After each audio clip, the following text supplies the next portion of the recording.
What if I were to suggest that you play a key role in the awakening world? And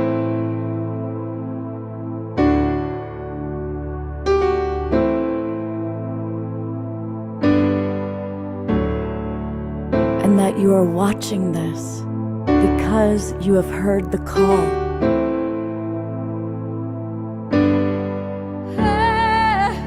We can start right now by opening our hearts and minds.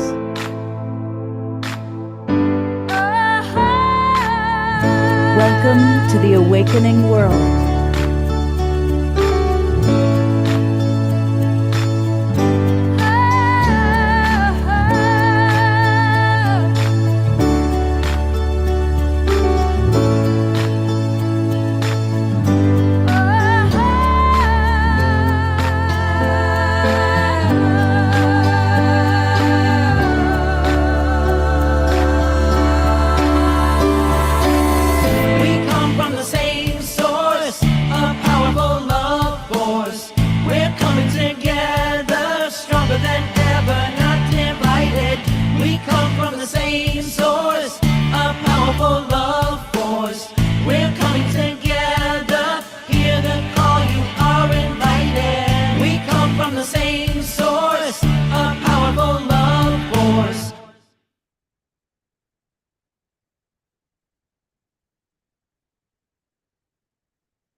Good evening, everybody.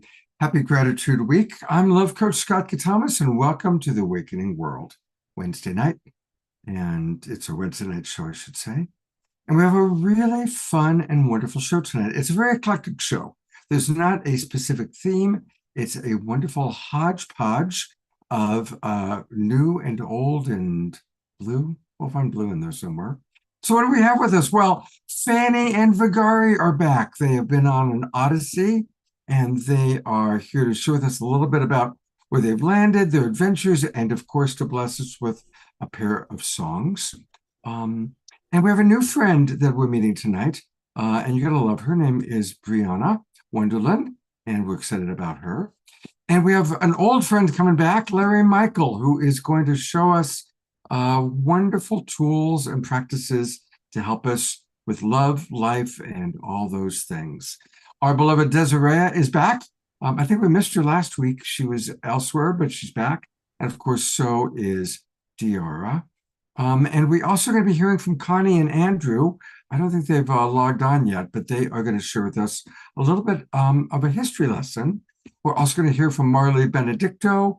But to get us started, we are going to turn it over to our wonderful, beloved house musical artist, the one and only Omastar Omashar. That would be me, and thank you so much, and welcome, beloved Facebook and YouTubers. Love that you always support us, and happy Thanksgiving week. Always grateful every day of the year. It's a good thing, and I think that what is it?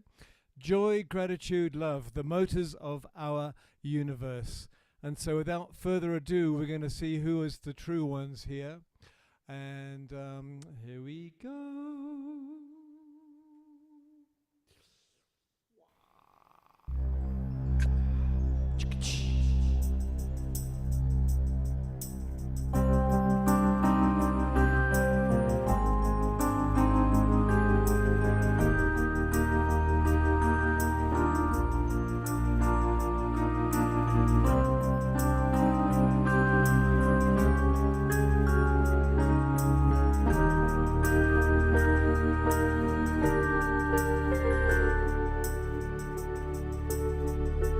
Breathing free again. I love the air we breathe, and as we fly again, I love the sacred sky. Now we are whole again. The way we've changed, open hearts again.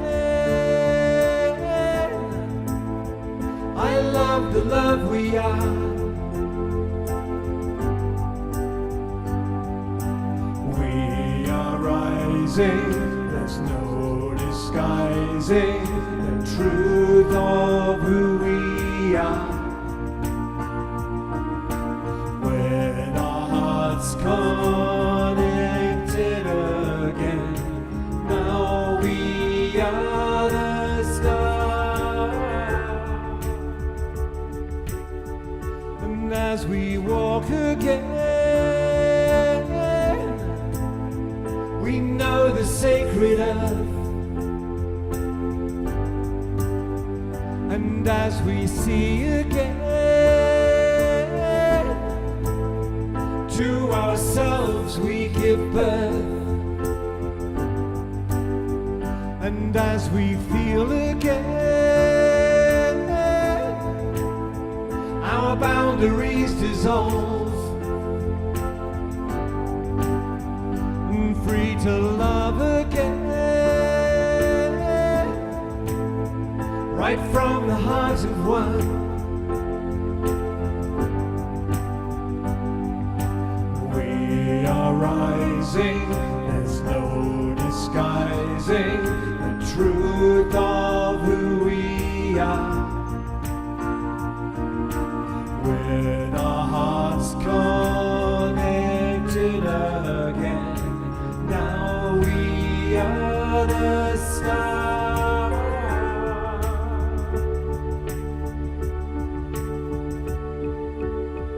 And now that we are home and all is said and done, light can find its way through all the true ones, and broken hearts resolve into the song of life. And the song of life will now be heard by all. We are rising, there's no disguising the truth of who we are. With our hearts connected again, now we are the stars.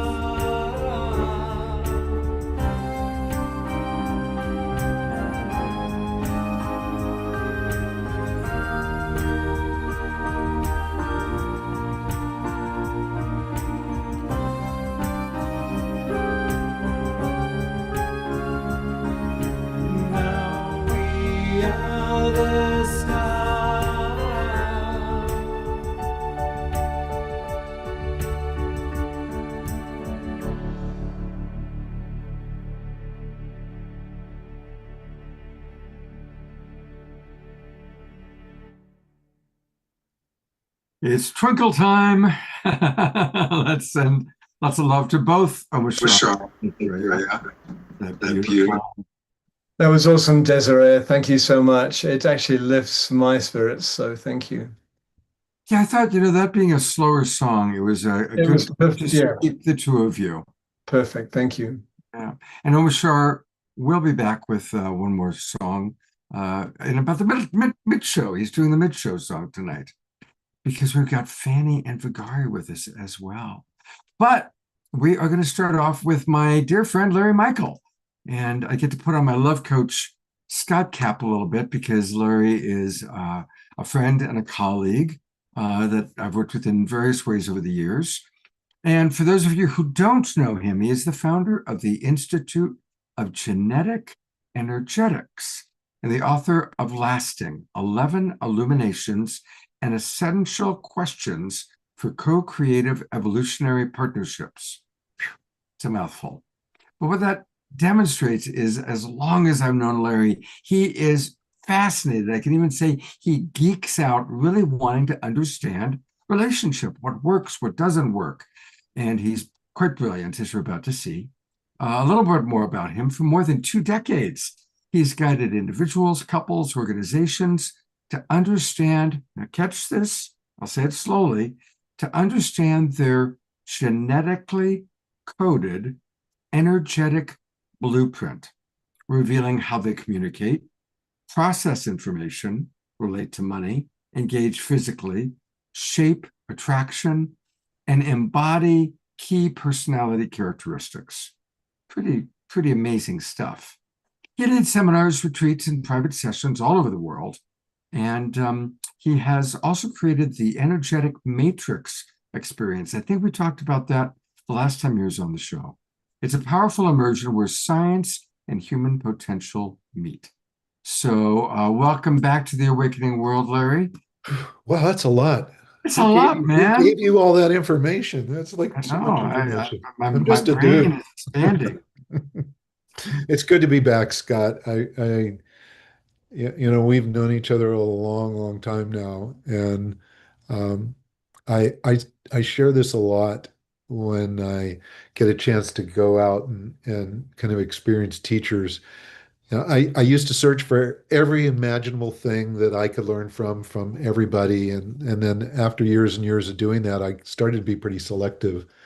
And I would like every few years want to pick someone that that I could just follow and dive into their work. And I met you because that was one of those selections. It's like the Love Coach Academy was exactly kind of the place that was the tipping point of some of the things that I've been doing and where I needed to be going. And so it's a forever gratitude moment for me, Scott, to have learned from you and shared space with you, and now share information along with it through this platform. So thank you, thank you, thank you. Yeah, my pleasure. It's great to have you with us. All right, let's dive in. And thank you for the appreciation. And by the way, speaking of appreciation, during Omoshoro's song, I did read all the wonderful comments that came in from people, and I was really touched by how many of you were grateful for us, for the Global Peace Tribe, and for these shows that we do. That really touched my heart. Thank you. There was also a lot of love for Mother Earth. So we've got a pretty full show. So I didn't read any of your comments out loud, but I read them all and they touched my heart. So thank you, everybody. Larry, what is a specific practical tool you can provide for our audience to help them in their relationship building? I'll tell you the most important one. And the fun thing about this tool is that you got it. You already have it. You've always had it, but you've kind of forgotten how to use it. This is true for all of us, and it's called your child's mind, curiosity, inquiry, if you will. If there's one thing in my experience now, and I've been searching for years to figure out how to take the complex things and simplify them. If there's one thing that rings so true to me is that when we come into this world, we are the most curious, inquiry-driven beings alive. We want to know everything. Of course, the first thing we're looking for is sustenance. We want mother's milk, but we just ask questions. And I mean, I would love to see people just raise their hand if they've ever been called annoying because they ask questions, right?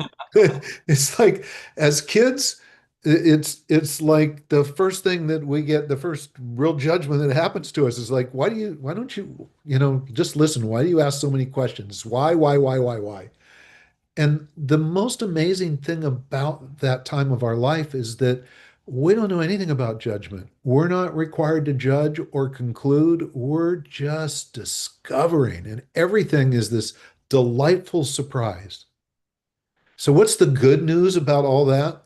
As adults, after years of conditioning and having people wanting us to believe one thing or another thing, or creating our own belief systems that get in the way of our own excitement and our joy of life, all we have to do is just return to our child's mind, which is always present, and be curious. Mhm.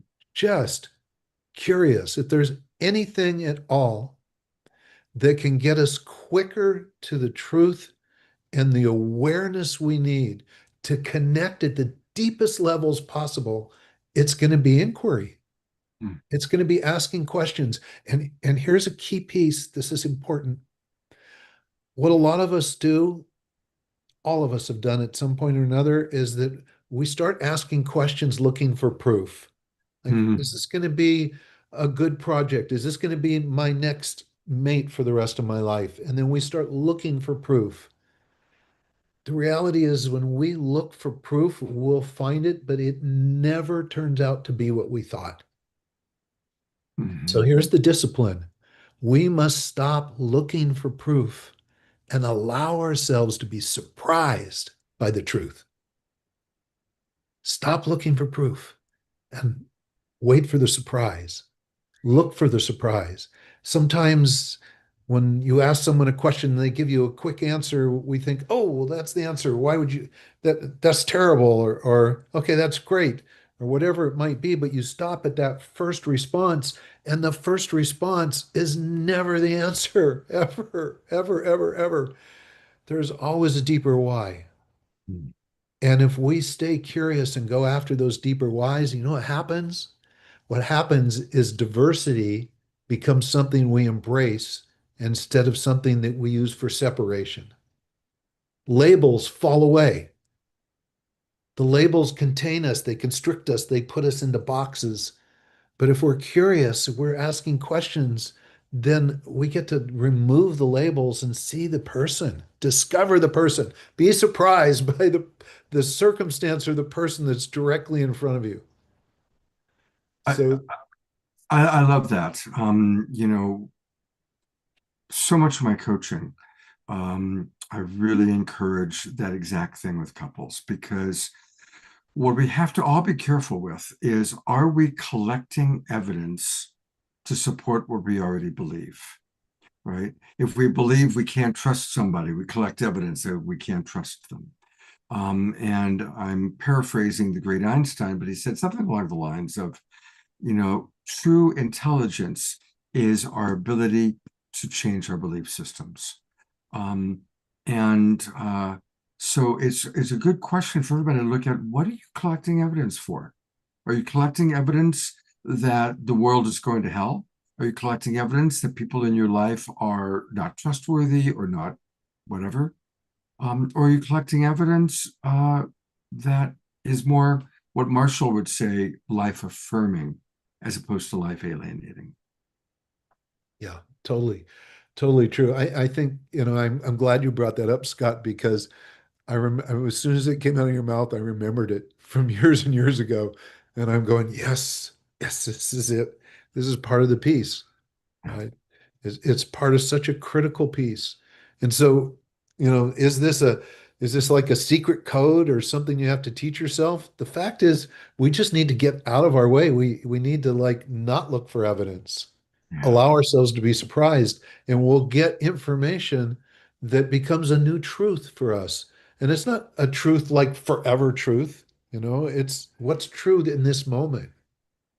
And if we can get there with our beliefs and with our interactions with people, we have completely different kinds of relationships.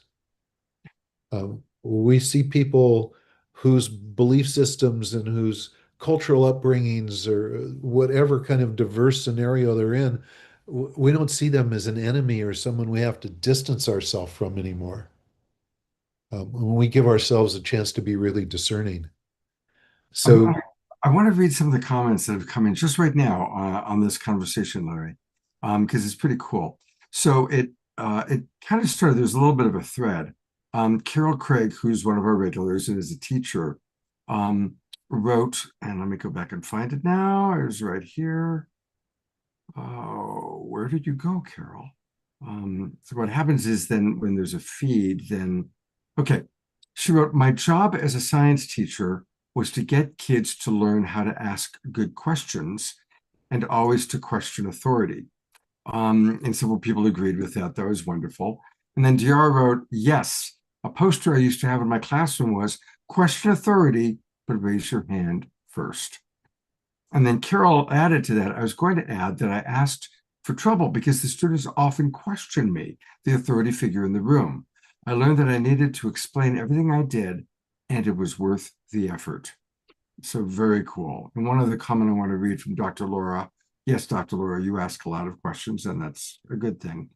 Dr. Laura writes, I love that. To be open to discovery, be open to the magic, to be open to change, to be open to a whole new chapter. Absolutely. All right. So your Thank you. first, Larry, your first tip led to some good conversation. Let's continue. What's your next tip that you want to give us? Well, this one is going to be a little bit different. And what I love about it is that ultimately it also is something that we're born with and we forget, or we disguise it with a lot of other behaviors. And the next one is true intimacy. I call it courageous intimacy. Intimacy is kind of the place that I really want to aspire to in my relationships. But intimacy is it's the moment when two beings allow what is most inward to be seen and received without defense. It is the meeting of truth and safety in the same breath. Mm. And the glorious thing about intimacy is that we're also born massively intimate. We don't have any walls that are up, right? It's like, again, it's all discovery.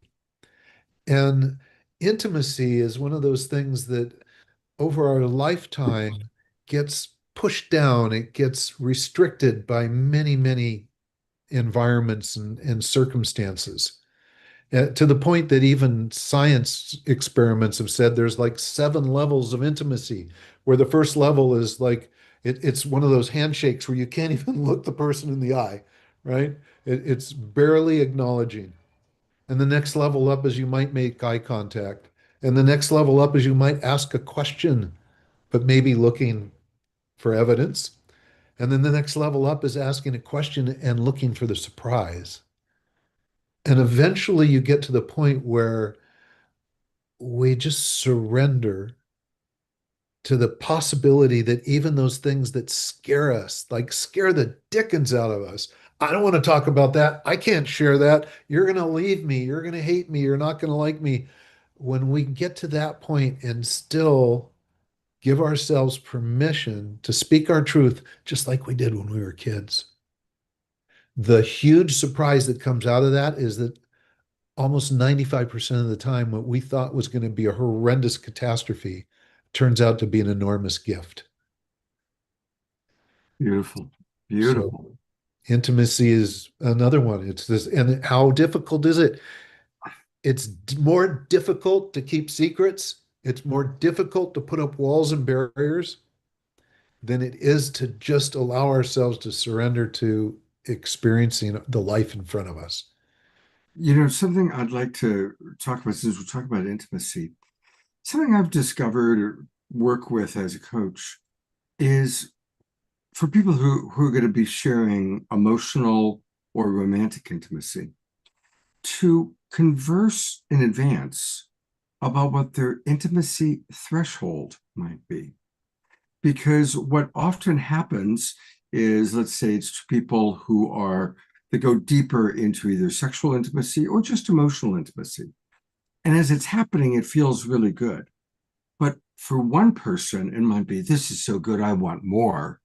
And the other one realizes, whoa, I've hit my threshold. In fact, I've gone beyond my intimacy threshold. I need to pull back. I need to come back into myself. And there's no right or wrong. But when that difference happens, if there's not an understanding about the difference, the person who wants more all of a sudden feels abandoned. And the person who needs space starts feeling, a clutching, a grasping. And so we all have an intimacy threshold. What is it? Talk about it in advance. I noticed that after deep lovemaking, I need some spaciousness. After deep conversation, I need to be by myself and go for a walk. And that's all okay. And if we can understand that it's not right or wrong and it's not personal, it's just our differences. So I'm curious if that has come up for you at all.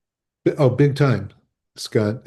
I mean, it's absolute truth is that, as a sovereign being, when we choose to be courageous with our interaction, We also oftentimes need to reflect inward and just know, give our time a chance to get grounded, to come back into harmony. And there's an interesting thing that is kind of a known fact around intimacy, and that's that we can only be as intimate with someone as the lowest common denominator. Which means, like, if I want to just tell you everything, like I don't have any secrets, I'm an open book. And so I want the other person to be an open book too. Like, come do what I do. Well, if they're not there, if they're a little bit more guarded, they have some experiences or traumas or just life experiences that make it not as simple as it might be for me. It's unrealistic. In fact, it's impossible for me to expect them to come to where I'm at. Mhm. And so what we need to do is find where that place is. And this is where your question is, describe what the intimacy is for you, where you're comfortable, and know that if the person is truly in that space, then meet them there. Yes. Meet them there. And from there, hopefully we can learn to open up and be more expressed, more revealed, and feel comfortable and not worry about being judged or forced away, right? But if we Yeah, try to pull them, like you said, if we try and pull them up, oh, come on, come just talk to me. You just got to reveal everything you're in. Why can't you, right? They just, it's like, get back. Doesn't work. we have a mutual friend, Kamala Devi, and I've been coaching her for 15 years now. But one of her great teachings is always move at the pace of the person with the shortest legs. Yeah. And that's Sounds a lot better than lowest common denominator, doesn't yeah, it? no, no, no. It's a lovely analogy. It's a Yeah. really lovely analogy. Yeah. Run or walk at the pace of the person with the shortest legs. Yeah. And to honor that. Another part of that is some people, their synapses fire very quickly, and other people are more thoughtful. They're more Mr. Rogers like, and it doesn't mean that they're less intelligent. It just means that they move at a slower pace. Yeah. And the person who moves fast has to adapt to the slower paced person as opposed to the opposite. Oh, yeah. I mean, genetic energetics, the work I do, it identifies that half the population move very fast and the other half the population are more methodical, Yeah. and Actually a good segue because I want us to take a look at a couple of things. We're going to take a look at your book, but before we do that, I would like to take a look at the four answers. So tell us about this. okay. So the page that this link here, if you scroll down just a little bit on the page, Scott, if you Hang on, can. hang on, I'm going to put it in the chat box for Okay. our audience so they can also check it out. So there it is. Okay. So Okay. I'm scrolling down. There you go. So where it says create new account. So this is the invitation. Create an account for yourself, Okay. and and you don't have to do it right now, Scott, but if you want to, you can. It looks like you may already have one, actually. Um, and then when you submit it, it's gonna, if you do have one, it's gonna come in and Oh, I have to put in my phone number. Hang on. okay, Let's see. A password must be okay. okay. Email is already registered. Please try with new one. Well, it says you already have an account. But for those people, I'll just explain this. Okay. For the people that are new here, when you create a new account, it'll walk you through creating them. And once you've created the account, you log in and you have the ability to run what's called a personal energetic profile. Genetic energetics does something that really no other system on the planet does, and it is really identifying some of the oldest known ways that human beings connect and make decisions. It's based on the energetic vibrations that we have that are genetically coded. It's like our energetic blood type, if you will. So it doesn't change.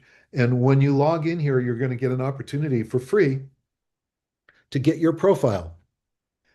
And the fun thing about it is it's easy, it's quick and easy to understand and to experience. And immediately you're going to find out how you communicate that is unique to your energetic type. And you may discover that other people that you're around communicate differently. And what we love to do as an example when we're talking, I like people that talk the same way I talk because it's easy for me to understand me, right? But not everybody talks like I do. And so, what happens when there's misunderstandings? What happens to us when we feel an energy drain? All of these are defined inside these profiles. So, you can run your own and you can go back and run another one for someone that you're close to. It could be a brother or sister, a mother, father, someone you work with, your beloved. And it's going to give you insights that essentially what it does is, as simply and direct as I can put it, is it's the quickest way out of shame, blame, guilt, and resentment. It literally causes it to just dispel almost instantly and replace with the ability to honor, acknowledge, respect, and embrace those people we care about. Beautiful. So That's that's really, really fun. And people are actually asking for it. So I'm gonna pull it up again and read it slowly so people on YouTube and Facebook can find you. Here it is. It is it's a kind of a long URL. Services.the4answers.com. If they go to just the4answers.com, will it come up for yeah. them? So go ahead, Scott, and click on just products. So if you're on the Four Answers page, and if you just click that, it should get a drop down or I'm not click getting a home. drop down. Click home. Click on home first. Let's do that. Okay. Let's see what happens here. Okay, Okay. there Now we if you go. go So to there's the products, fouranswers.com, the right. fouranswers.com. And if you go to products, Mhm. click on that. The second one down says personal Personal energetic and profile. energetic profile. Right. Now, we should be taking people on this. This is a very elaborate website. You've got a lot of things going on here. Yeah, too much. We're actually getting ready to completely overhaul it. But All right, so let me go slower here for people. so the fouranswers.com. Go to the4answers.com, the4answers.com. And then once you're there, click products. And there's all sorts of things, an energetic romance report. But what he's talking about is the personal energetic profile. And that's where you can then fill this out and learn all about yourself through the genius of Larry Michael. And this is our free gift to you for sure. And we now, Scott, we're over 4 million people globally using this, which is really Wow. exciting. Yeah. Larry, that's amazing. Yeah. It's But really, wait, there's more. You have a book. I Um, do. and so tell us about, and again, generous human being that you are, you're providing a free copy of it. Tell us about Lasting. Hmm. It's, wow. I don't have time to tell the whole story, so I'll just tell you what the book ended up becoming. I had someone come to me and say, I need to be able to figure out more about the people that I'm getting into relationship with before I actually dive in and it becomes a train wreck or whatever it might be. And I went, okay, well, I've been working on that for 20 years and I'm happy to work on it. And so the book Lasting came to be. And when I talked about inquiry being important, the book has 11 illuminations in the first part of it. The very first illumination is inquiry, is curiosity. And the 11 in the entire set of the first half of the book is laying the groundwork for how we as people can connect at the deepest level with those that are important to us and create the foundation for true discovery, for delicious discovery. And it goes from inquiry all the way into co-creation, which is something, if we got onto that topic, it would take a while longer. But my belief is that's one ingredient that is the lifeblood for relationships. Without them, it doesn't last. So that's the first part of the book. And the invitation for people is to go with a partner or a friend, read the first part, and then the second part is questions. And these questions have been curated so that it's not just the answer for your answer, there's three answers for every question. There's yours, there's theirs, and then there's ours. Wow. And it's designed to go levels deep. The whole purpose of the book, Scott, is to change what has been what I think is a devastating pattern that's happened in modern day coaching and therapy around relationships. There's this belief that you're going to get into a relationship in the beginning's the chemistry kind of honeymoon phase. And then the next thing you're going to do is have kind of these major train wrecks and it's going to be disastrous. And hopefully you're going to make your way through it. And then there's another phase, and then there's another phase, and then there's another phase. I think all of these phases are not what human beings were meant to experience. We need to be prepared for our relationships rather than go into them and repair later. That's for sure. That So is the focus is preparation versus repair. What would we rather do? And those people that are into the difference between Western and Eastern medicine, you understand that. Western medicine is repair. Eastern medicine is let's prepare ourselves. Let's understand what's underneath us. Let's know as much as we can so that when we have to treat or prescribe or somehow go through a transformation, that we have the information we really need. beautiful. I apologize. We're already 10 minutes over your Oh time. gosh. But everybody, the book is called Lasting. I definitely am going to click and get an advanced copy of it. And by the way, Larry, you may want to check. It appears that people are having trouble getting emails. They're putting their email address into your system, and it doesn't appear to be working for the first project. For the Huh. I will check that out and make sure it's happening. So if they don't get the email, today's email world, look in your spam box. Definitely look there first because right now things No, like they're saying Microsoft. that their email isn't the first thing we looked at isn't taking anybody's email. Oh, interesting. The four answers. Yeah, the four answers. So check that. Check So that. they need to click on create an account first. Okay. So that's it. That's the key. You need to create the account first, and you're going to get in your email what's called an OTP, a one-time password. Once you've done that, then you can go log in. Got it. And Dr. Laura writes, hallelujah, about preparation before jumping into relationships.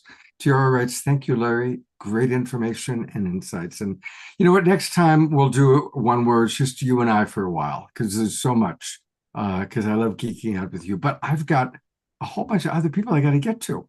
Oh, and a big happy Thanksgiving to everyone. I just so much gratitude. Thank you, Larry. And have a fun time with your friends. We'll Thank see you you. soon. Excellent.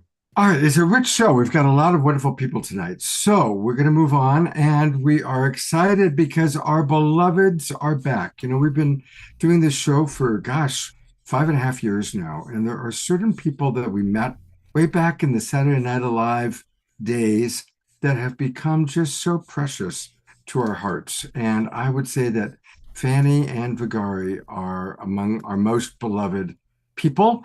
And they've been on the show many, many, many times over the years. Soon, maybe someday it will be decades. And they're back after traveling. So share with us about your adventures over the summer and your travels. Yes, greetings, Scott, and it's a real pleasure to be back on the Awakening World. It's probably our favorite venue for performing. Anyway, from the end of May, we moved out of our temporary home in Salt Spring Island, and we arrived in Vancouver Island, for those of you who are familiar with the west coast of Canada. And we've been more or less traveling up and down Vancouver Island between Duncan, which is one of the smallest cities in Canada, and up north past Nanaimo, Powell River, not Powell River, but Chemainus, and Where we love the a ocean. number of different places on Vancouver Island.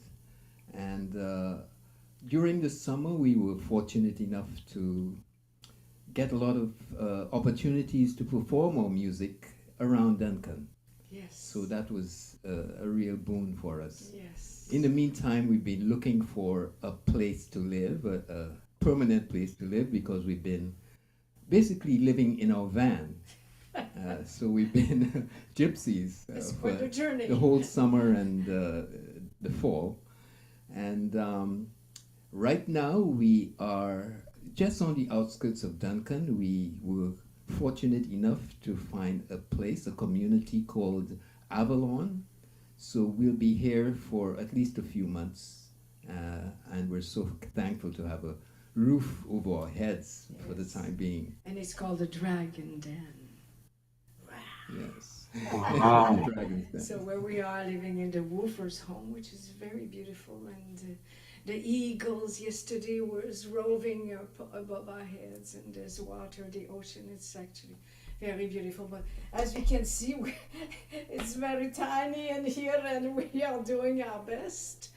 And it's been very challenging at times, and I have learned leaps and bounds on the unconditional love and loving myself and being in the middle, being more like my Vegari, and being it's easy with him as he's so dearly accepting of my wildness, because as you know, I am a clown, will always be a clown, a mystic clown, wild child that I am. So this has been a journey of growth and awakening, big time. And Yes, you can say that we are polar opposites, you know, but we're constantly finding the common ground and the happy medium. yes, and he walks at my pace. Oh, well, that's good. That's good. Yeah. This guy runs, and I'm more like fly. So we're learning to meet in the sky. We love you guys so much. Thank you. Well, do you have a little bit of music for us? Yes. Oh, there's that harp. We have missed that. We've missed. The song is called Siboy. Vegari wrote that not too long ago on our travels.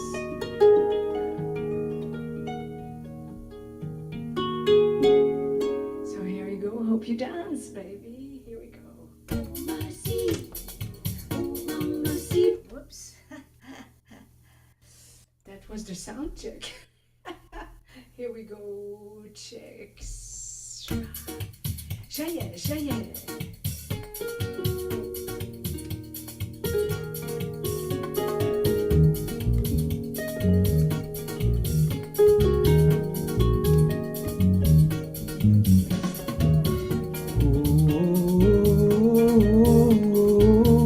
This is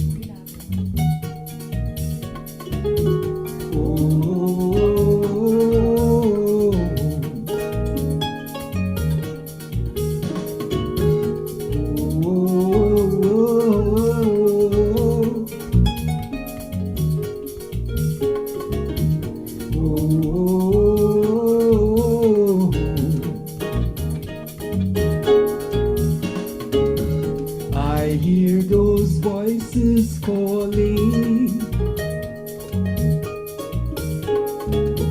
They say the time has come. Soon we will be rejoicing. We are breaking the chains of oppression.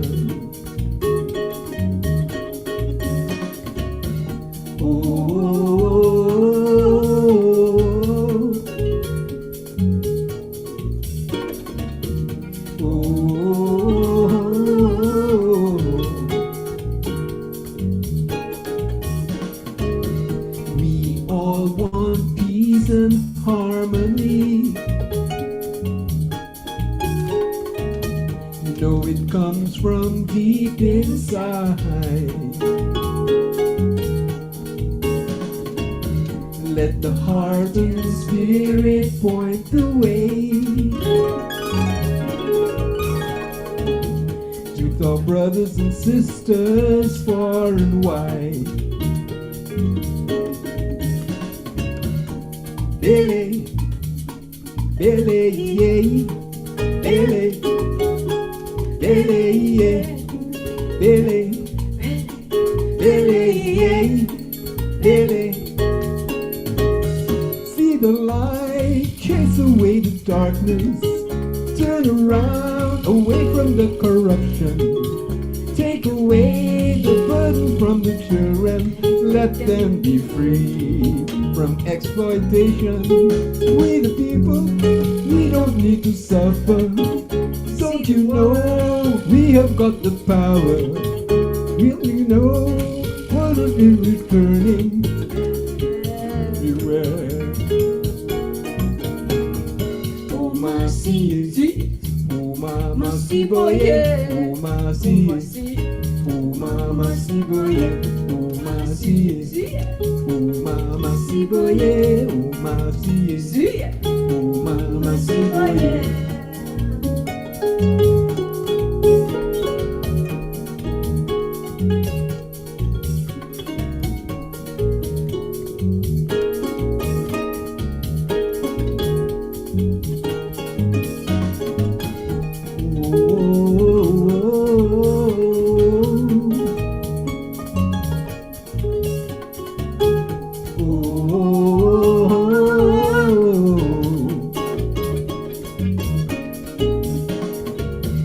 We all want peace and harmony.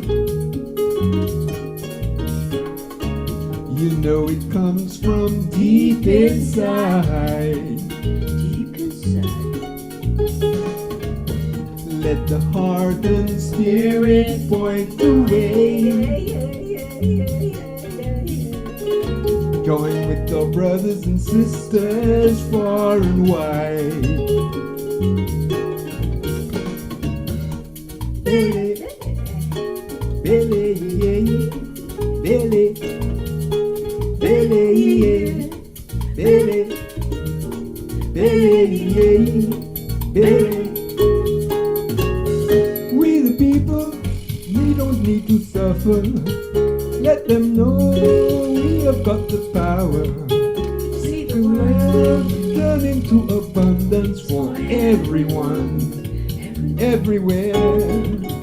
Feel the ground, the earth is your vibration.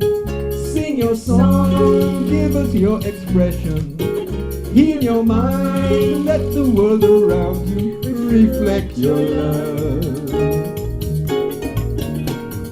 Oh my see, oh mama see boy, oh my see, oh mama see boy, oh my see.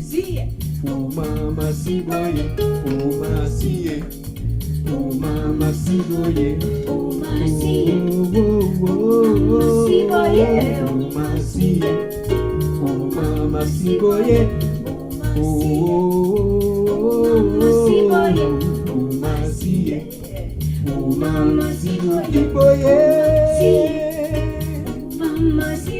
boy, mama see, oh mama see boy, see boy, mama see boy, see boy.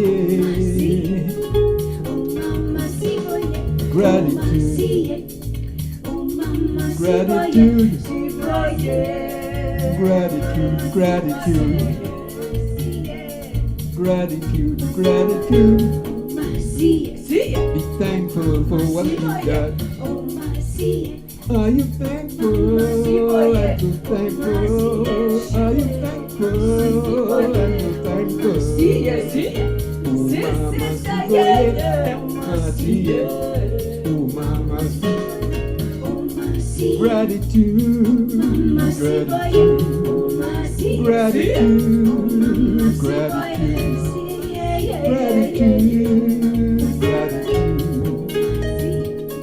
Oh mama see oh mama see oh mama see oh mama see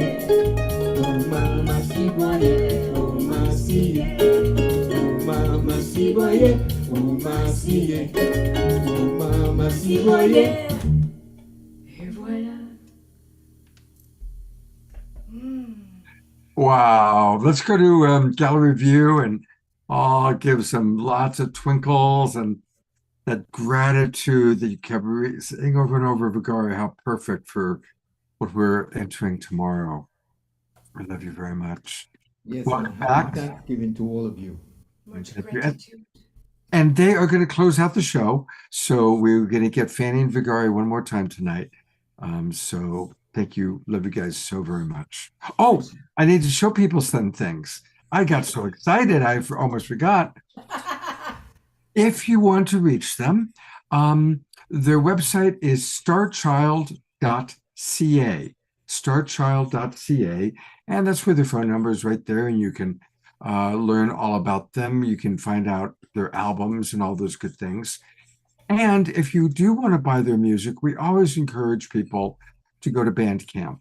And so they are not just Fanny and Vegari, they are the Mystiques 1111. So go to the Mystiques1111.bandcamp.com and you can buy their albums that way. And let's always support their music.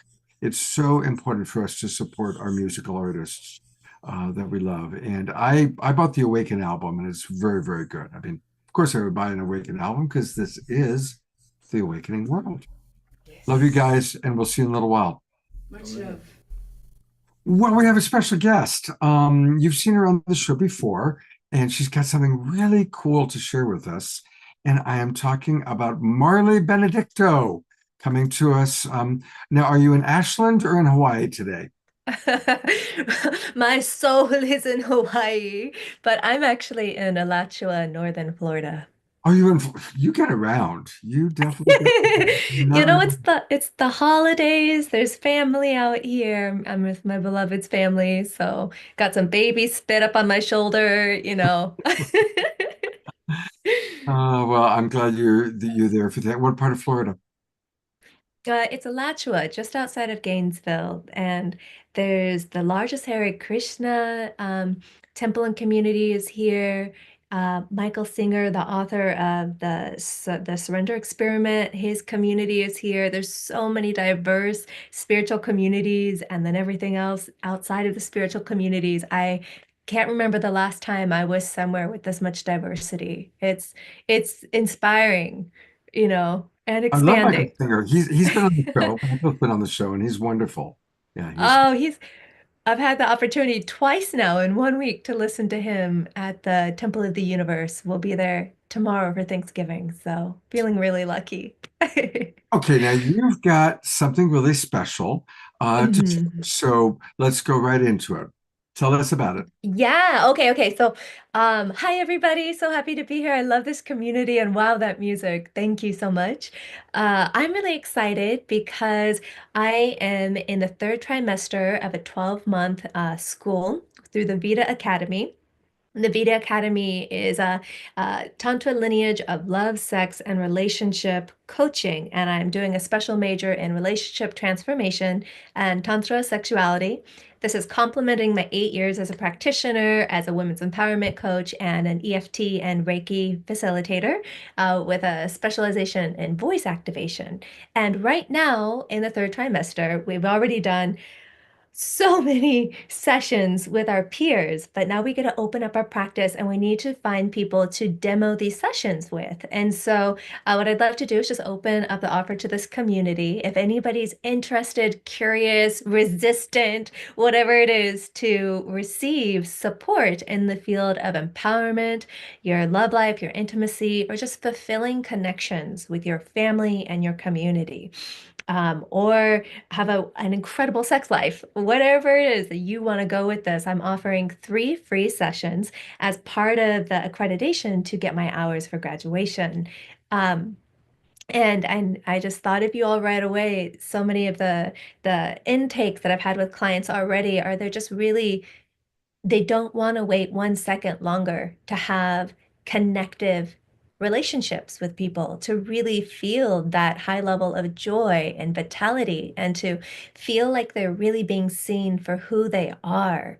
Right. And it's so easy for us to put up walls, for us to feel separate from others, for us to not feel like our soul's yearning is being met, whether it's a romantic relationship, a family relationship, or just casual encounters every single day. And so, what I really love to help people do is when we look at courageous vulnerability, like what was talked about earlier, is understand that there are aspects that are so deep inside of ourselves, our subconscious, our cultural programming, and even our inherited ancestry that prevents us from being able to see through illusions that create fear, that create doubt, that create blocks from allowing us to receive the love that is always present and available. So, my goal and my initiative in offering these sessions is just to simply help you discover the love that is always right there, even when there's so much in our media and in our culture at this present moment that's trying to keep us separate and trying to tell us what we have apart, what makes us wrong and different, rather than really celebrating what it is that we all have in common, which is a beating heart, which is a desire to be seen, known, loved, heard, held. Every single person needs love. And as I learned studying at Tamara in Portugal, the purpose of relationships is for healing. And once you have healed yourself and healed through your relationship, the purpose of a relationship is for healing of the world. So this is for anybody, whether you're in a relationship, you're not in a relationship. I've shared the link with Scott. You can click on it, you can fill out the form. It'll take anywhere from 5 minutes to an hour if you really want to sit with it and go deep. And then the form will also tell you the process of what it looks like for us to do these sessions together. Feel free to save it. Until I have my hours filled, I am gifting this link out to people. So you can always share it with people that you think might benefit from this as well. And then I've also shared with Scott the link to the school, Vita Academy, under Layla Martin, that is providing the certification. So, like I said, this is complementing my 8 years as a practitioner, but you can read more about the school as well as my personal website. And just for fun, if you want any tips on how to really move past cycles of judgment, like right now we're in the holidays and we're with our family, and that's usually a time where we can get easily triggered, right? Here in the South, I'm getting triggered. It's great. It's like, how can we overcome judgment and separatism? It's a 22-minute listen, it's a curated storytelling or a 7-minute read of an article.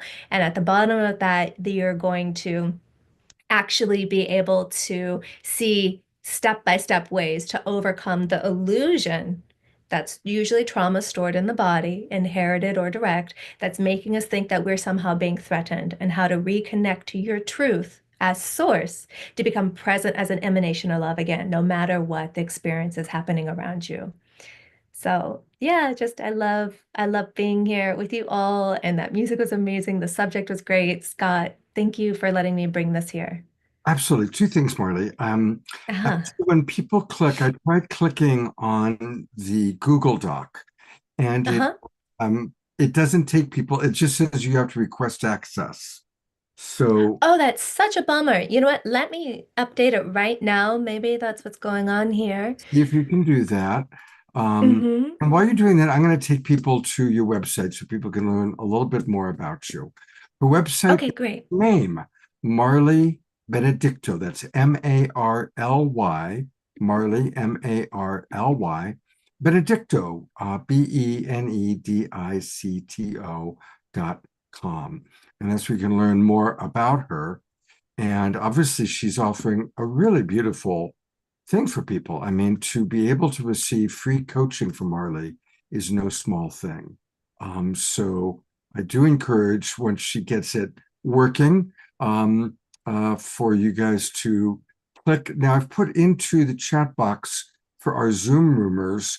If you put your email in there right now, Scott, you should already be let's in there let's and try it. approved. Let's try it and see what happens. Okay, Yep. so this time it went through, which is good. Um, Okay.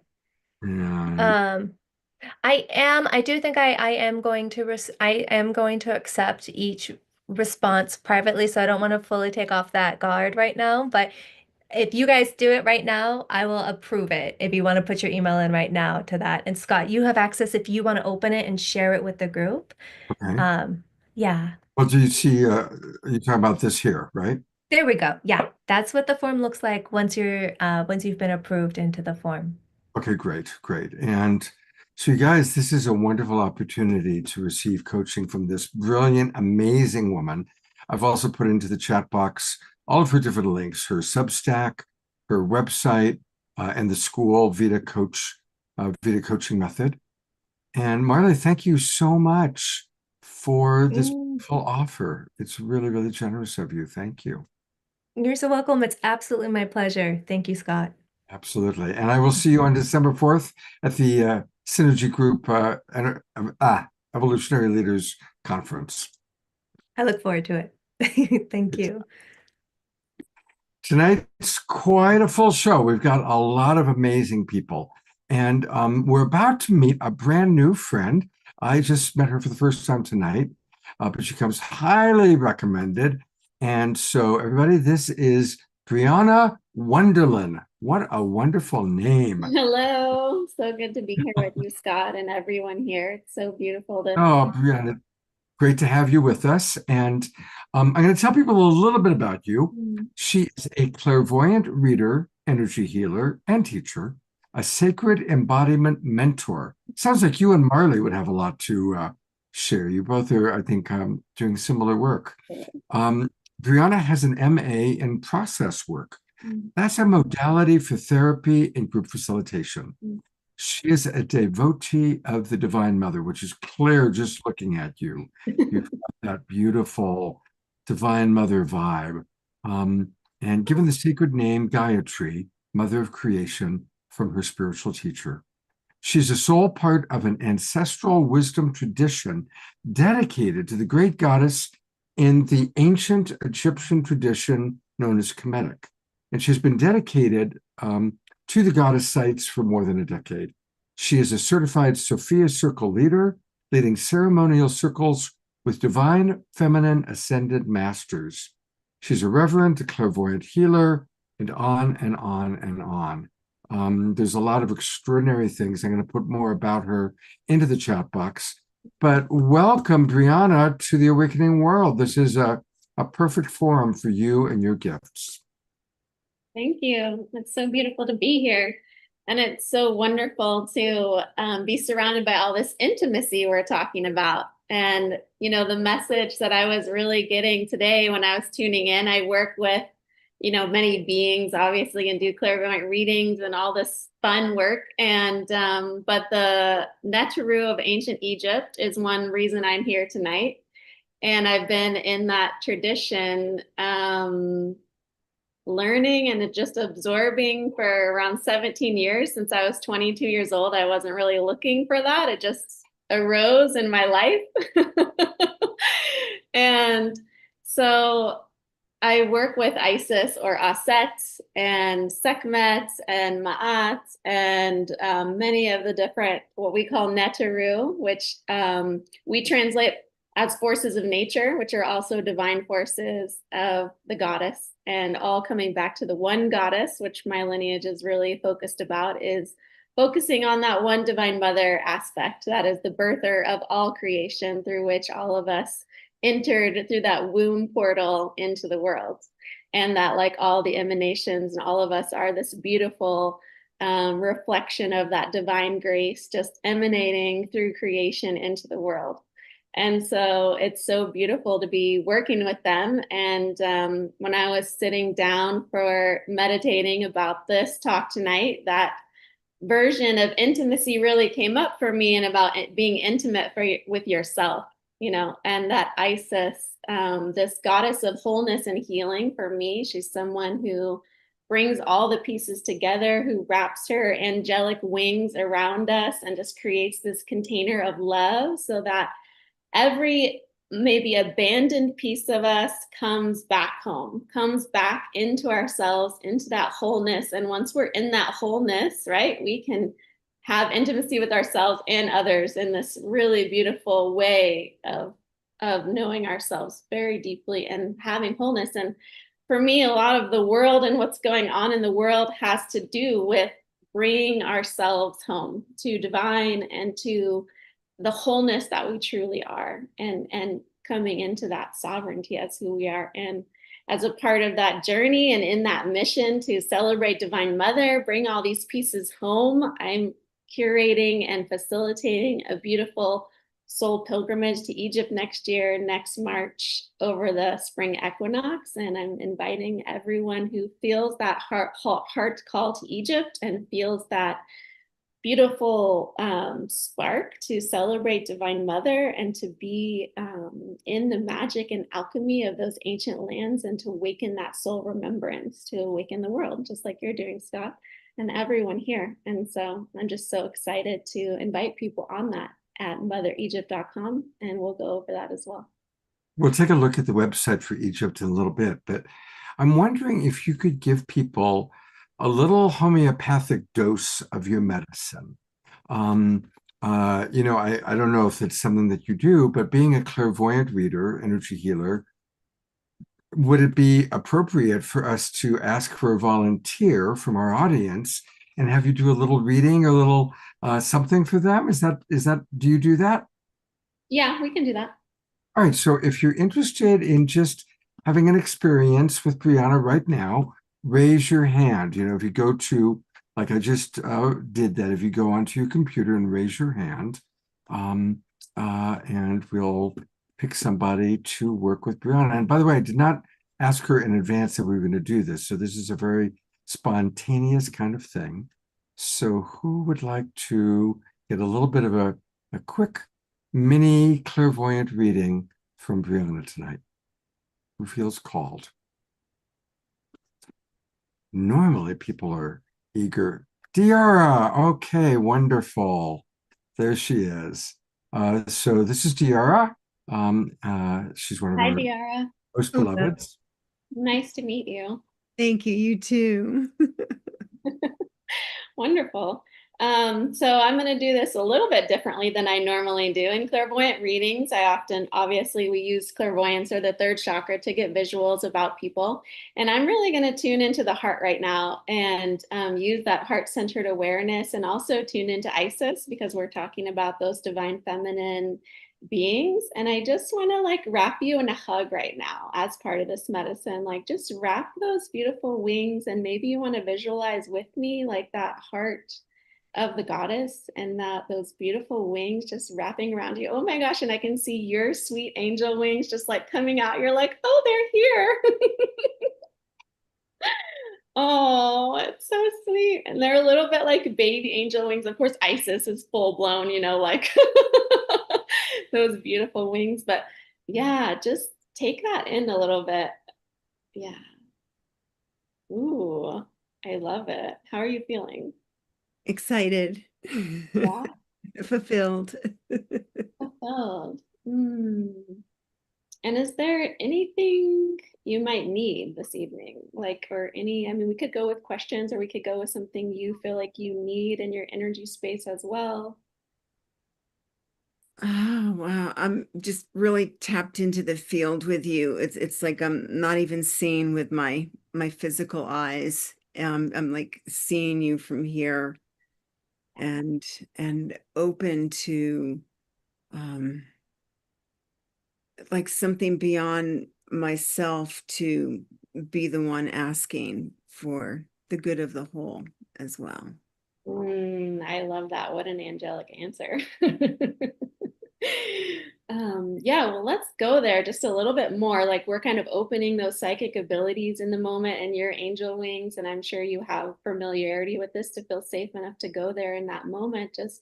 And we're opening this transmission to the whole field as well, because you obviously have that divine potential. Oh yeah, I see your angel wings getting even so much bigger. So beautiful. Yeah, we're both doing it. Mine as well. I know, I feel like we're preening. So beautiful. Yeah, in that heart field level. And I just want to, as well, since part of the request was opening this up to the whole field, and people obviously are getting this transmission as we're amplifying it together. And I want to invite everyone else here who feels like that as well, just to open and go into our heart spaces, past the physical senses, open to that realm of, yes, I feel it, everyone here. And maybe you all have a feeling of your own angelic wings as well. Yeah, yeah.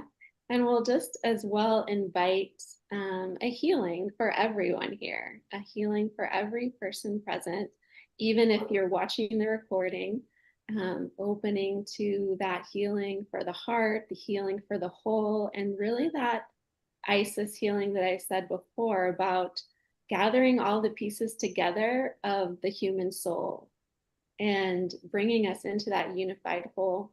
Oh, yeah. And everyone's adding their own bit of magic to that. I can feel that. Oh, wow. Yes. And we're blanketing the earth in that beautiful healing presence that everyone here is creating just through your intention and attention alone. Yes, I feel it.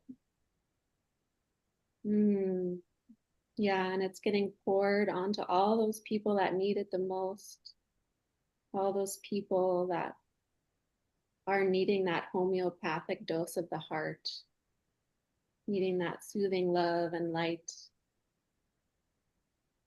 and needing to know there's that bigger presence all around them that is connected and connecting all of us, no matter what, no matter our experience in life. Yeah. Good job. Is there anything you'd like to add to that? Any insights you're getting?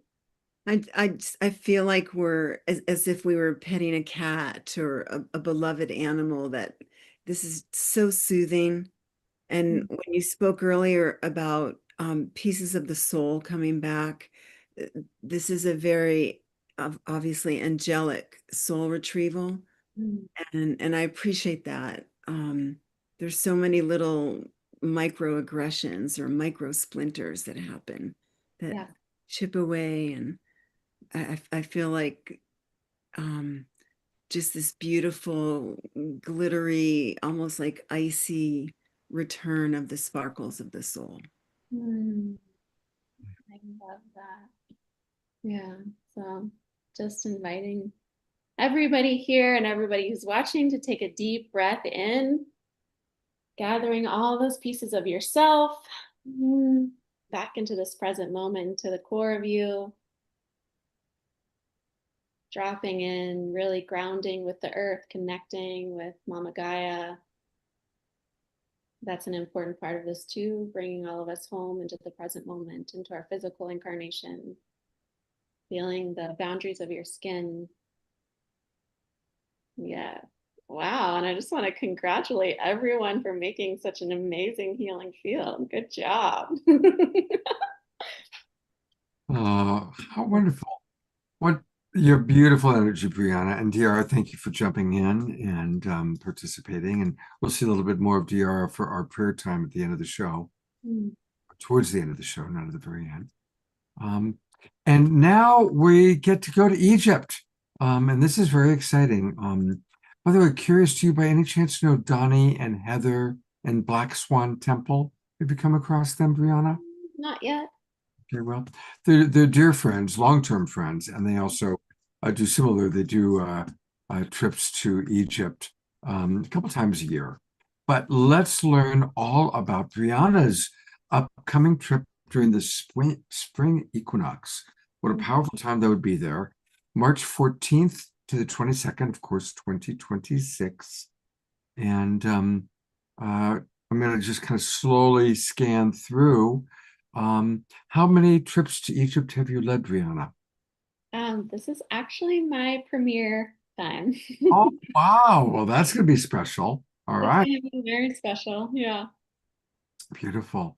And of course, I'll be going through many of the secret sites of Egypt for Yeah. 9 days. And does that include going down the Nile? Yes, we're going to be on the Nile on a dahabia, which is a Egyptian sailboat for part of our trip. Yeah. Wow, amazing. Very amazing. Yeah. Now, for all of our friends watching on YouTube, you can easily go to this website. It's motheregypt.com. Motheregypt.com. And here's all the different things that are going to be happening: floating down the Nile in a luxury floating temple, yoga, blue lotus ceremonies. Now, for people who don't know, what's a blue lotus ceremony? A blue lotus is one of the sacred flowers of India. It's actually quite rare.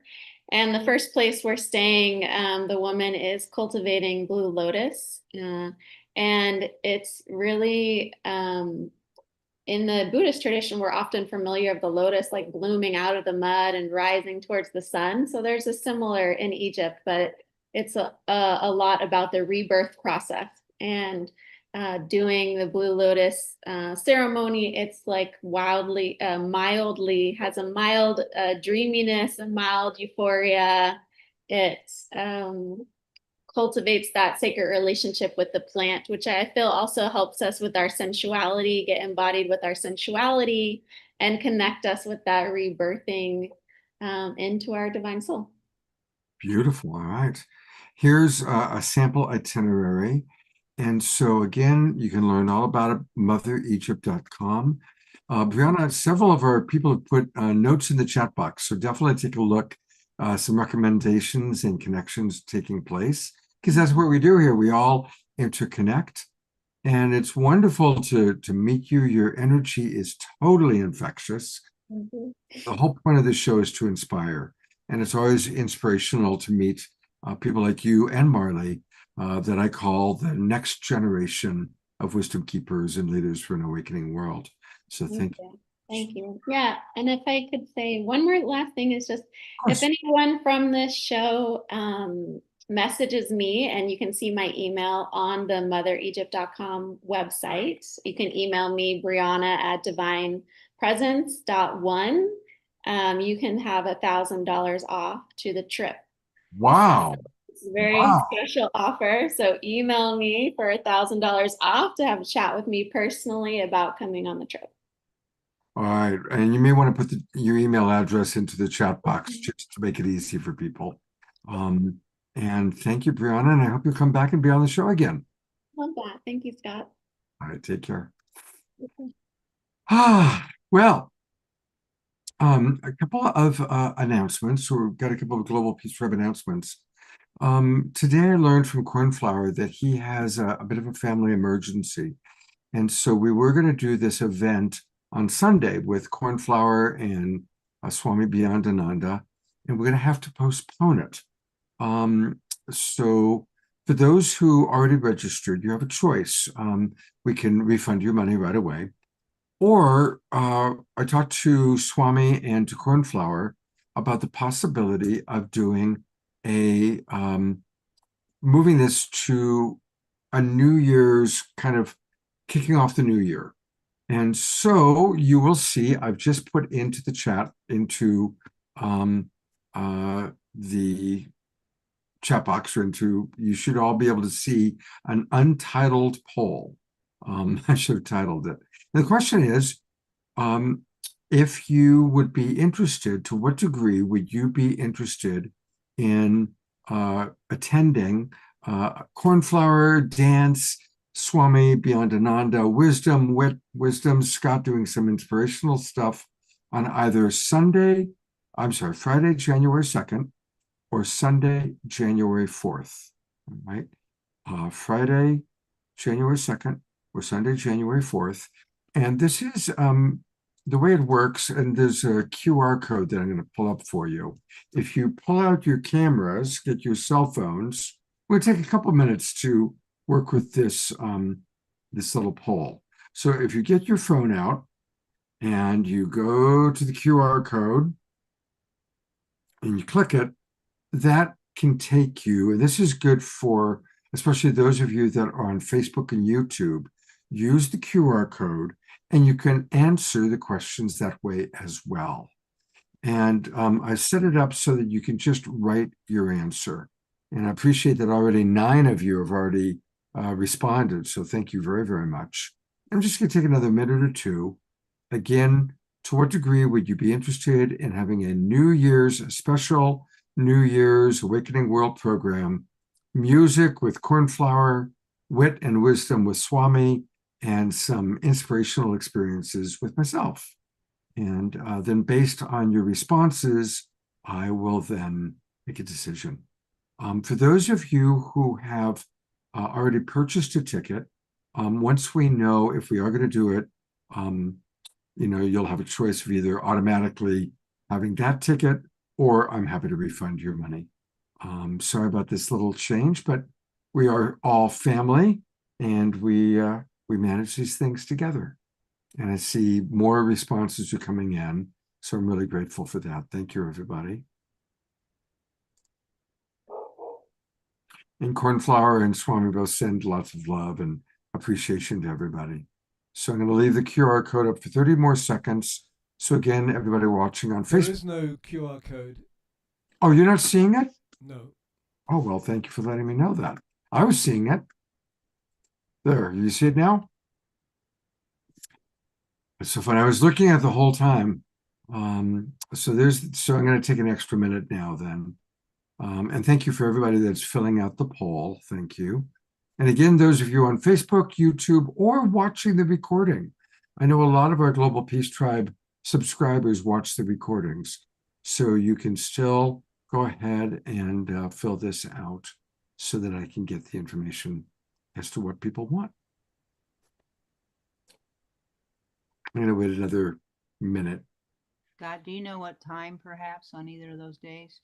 You guys can all write in what your preferred time would be.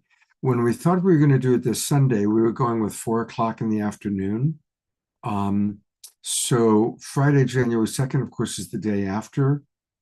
Sunday, we probably would go again with something in the mid to late afternoon, after lunch, before dinner kind of a thing. But put into there, when you fill out, put in what time you would like. What would be your ideal scenario? Because we want to adapt to the interests of you guys.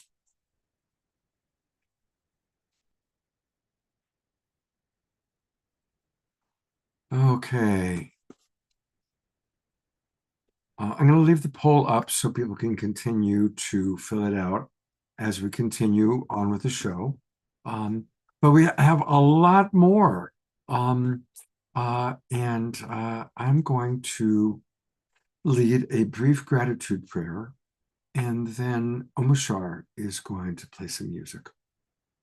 And I want to, for me, gratitude is my religion. I truly practice the attitude of gratitude. And one of the things that I've learned from my mentors is that it's nice to be grateful and give thanks. Oh, yeah, I'm going to bring up Desiree. That's a great idea, because she's more interesting to look at than I am. When it's wonderful to be thankful, it's wonderful to give thanks for things that we've received. But ideally, what we want to do is we want to actually be carrying the vibration of gratitude. We want to be more than just saying, oh, thanks for this and thanks for that, which is beautiful. It's a wonderful thing to do. But when we actually are embodying the presence of gratitude, so it's not just being grateful when something good has happened or something that we like has happened, but it's being grateful at all times, living in the embodiment of gratitude. So I invite you, unless you're listening to this and operating a motor vehicle, then don't close your eyes. But I'm going to close my eyes, and I invite the rest of you to. And take a couple of deep breaths. It's always good to breathe in through the nose and out through the mouth. And as you're breathing at your own pace, moving deeper and deeper into your own inner world, allowing my voice just to gently guide you. Taking another breath or two to just kind of drop deeper and deeper and deeper into the beautiful universe of you. And I invite you to remember a specific moment in which you were just so grateful that it lasted for more than a moment. It was not just a moment of gratitude, but you were able to carry the vibration of gratitude for an extended period of time. Now, maybe for you, it was for a minute or two, or maybe it was for an entire day. But find in your memory a time that you were able to carry extended gratitude. And remember that moment, remember that time, and remember how it felt in your body.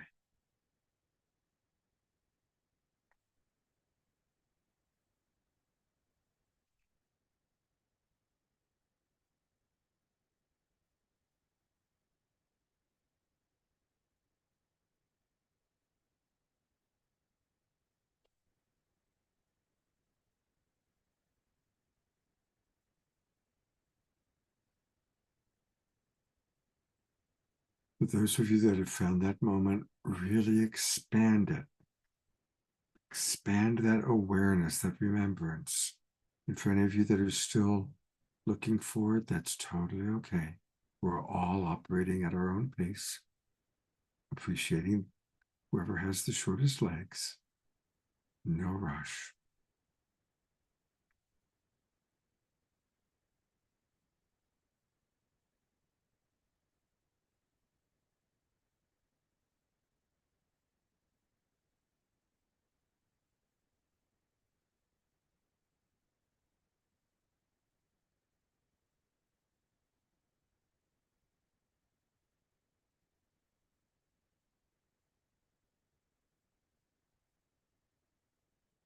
So I'm inviting you to, however you're experiencing gratitude, the presence of gratitude, not just in this moment, but throughout this weekend, to practice carrying your own personal way of the vibration, the emanation of gratitude. Let's all practice that this weekend. We are all so privileged. We are so blessed. Let's carry the vibration and emanation of gratitude throughout this weekend. I'm going to take one more minute and invite all of you to anchor that in, whatever your own personal commitment might be, to truly living as much as you can this weekend in the presence, in the vibration, in the emanation of gratitude.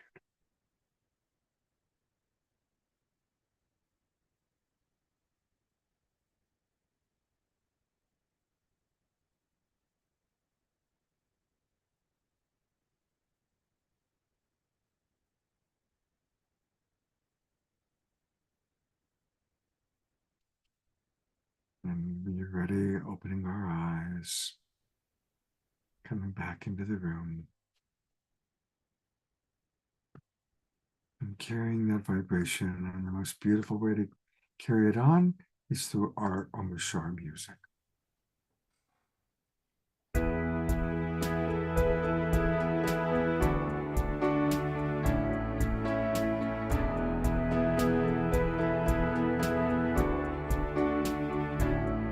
I give thanks for the warmth of our brother sun's rays. I give thanks to the creatures and the joy in their play.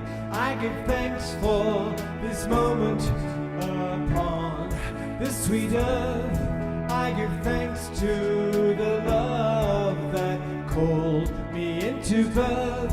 I give thanks to Creator, in whose arms do I lay. I give thanks.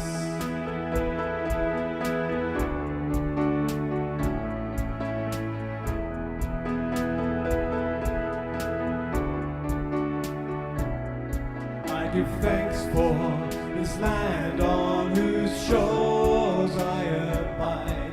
I give thanks for the many blessed tears that I have cried. I give thanks for the flowers and the gentle spring rains. I give thanks for this life that runs through my veins. I give thanks for the mother by whose love I sustain. I give thanks.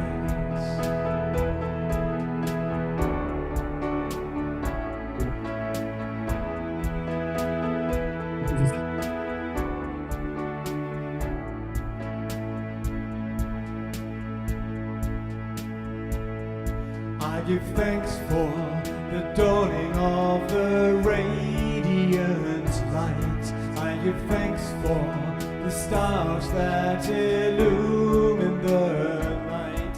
I give thanks for the loved ones who grace my day. I give thanks for the stillness in our hearts as we pray. I give thanks to my Creator for all of thy ways. I give thanks.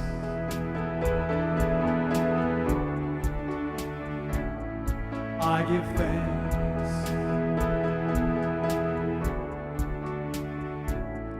I give thanks for the warmth of our brother sun's rays. I give thanks to the creatures and the joy in their play.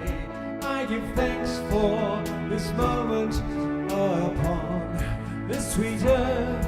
I give thanks to the love that called me into birth. I give thanks to our Creator, in whose arms do we lay. We give thanks.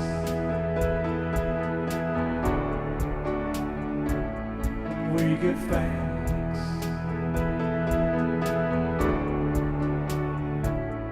We give thanks.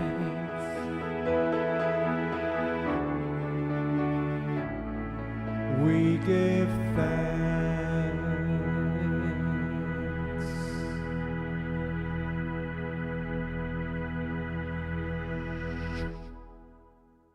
Woo-hoo-hoo, perfect song, as always, of course. Big twinkles for your Omoshar. I threw that at him at the last moment. You do something on gratitude and you pulled it up perfectly. I know it's always trippy because you think, come on, brain, you know this.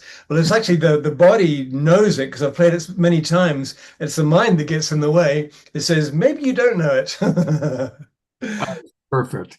As Dr. Laura said, Omastar, how do you do it? Another absolutely perfect song. I give thanks for you and your music. Thank you. And Scotty, Shoshana, Carol, they're all appreciating you very, very, very much. Terry Russo. So how wonderful. Thank you, brother. Well, it turns out that two of our favorite beloved honeymoon couple, my thing keeps pulling over, have some wonderful wisdom about this holiday that we're about to celebrate. And so it's my pleasure to turn it over to the honeymooners, Andrew and Connie. Hello, hello. Yes, it's been an extended honeymoon. Now it's how many years? 3 years? 2022? No, the honeymoon started the moment we met. Yes. Yes, yes. So yeah, tell us a little bit about the history as you understand it and have researched it.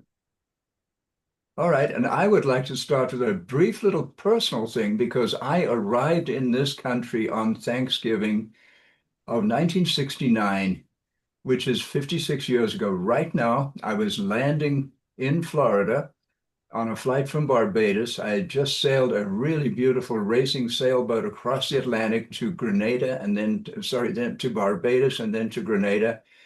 And then I flew up to America and arrived on Thanksgiving Day. So I regard myself as a latter-day pilgrim. And speaking of pilgrims, I, believe it or not, found myself a pilgrim. a genuine pilgrim. Her genes, her DNA came across the Atlantic. Is it 405 years ago? Yeah, Wow. my Mm. 14th great grandfather and great grandmother came over on the Mayflower and signed the Mayflower Compact, which was the first document of democracy in the Western world here. But what we want to share is what's called the first Thanksgiving. And it was a 3-day intercultural celebration of Thanksgiving for a great harvest, which they arrived at through the Native Americans, Squanto, showing them how to plant Indian corn, because they were farmers. They knew the earth, they knew the plants, they knew the trees, they knew so much, but they didn't know how to handle Indian corn. And Squanto taught them how to do that. What do you And do when you do that? you plant it in with fish and with the three sisters. Plant them in a mound with 3 little fish that come in a migration up this little creek right there in Plymouth, Massachusetts. They still do. Yeah. And so what we want to share is that this time has been kind of shrouded in misconception and misunderstanding around what exactly happened in that 3-day celebration, which was just that. And they lived in peace and friendship for 54 years. They formed a peace treaty when they first met in the spring of 1621 with the Osamequin, the Pokanoket sachem, the Osamequin Massasoit. And they formed a peace treaty when they first met in the spring, and then in the fall they had this 3-day celebration. And it was a time of gratitude because, and Andrew is very familiar with the history that occurred before the Mayflower came. Yeah. I'll tell you why I think they at that time were unbelievably grateful, both sides, both the so-called pilgrims, the folks who came off the Mayflower, and the Native Americans they bonded with. Because what had happened to the Native Americans in the 4 or 5 years prior to the coming of the Mayflower was an incredible pandemic that decimated the coastal Indian populations. As much as 90% of the Indians on that coastline, all the way from Maine, all the way down to the tip of Cape Cod, never went any further than that. But this coastal plague, and it was plague, it was a bubonic plague, it wasn't smallpox. There's a lot of different theories, but I'm a historical researcher, so I've done a lot of work on it, looking into what happened before the coming of the Mayflower. And so the Indians had lost maybe 90% of their people, and the Pilgrims lost 50% of their people that first winter. They didn't meet, there was no welcoming party of Indians waiting on the beach for them. They landed on the 16th of December in the middle of a mini ice age. It was freezing cold. It's not the time to arrive. They'd been delayed so many times before they could get the beginning of their journey, get underway. Anyway, they had lost 50% of their population. Connie's family lost, there was one survivor of 5 people. There was one 17-year-old girl survivor who was her 12 times great-grandmother. So imagine the feelings of grief and devastation that both parties must have been feeling. Plus, there was a native tribe, the Narragansett, who still had 3,000 warriors. The pandemic did not reach them, meaning that they could have been wiped out at any time. And the two groups coming together gave each of them a little bit more security than they had before. So I'm just imagining the degree of gratitude that was present at that first Thanksgiving. And they didn't think of it as a Thanksgiving, but they did think of it as a harvest festival. And it was obviously the gratitude factor there must have been just enormous. Yes, and because the native people had been taken out several years before, they were being threatened by the Narragansett, so they were looking for a partnership. and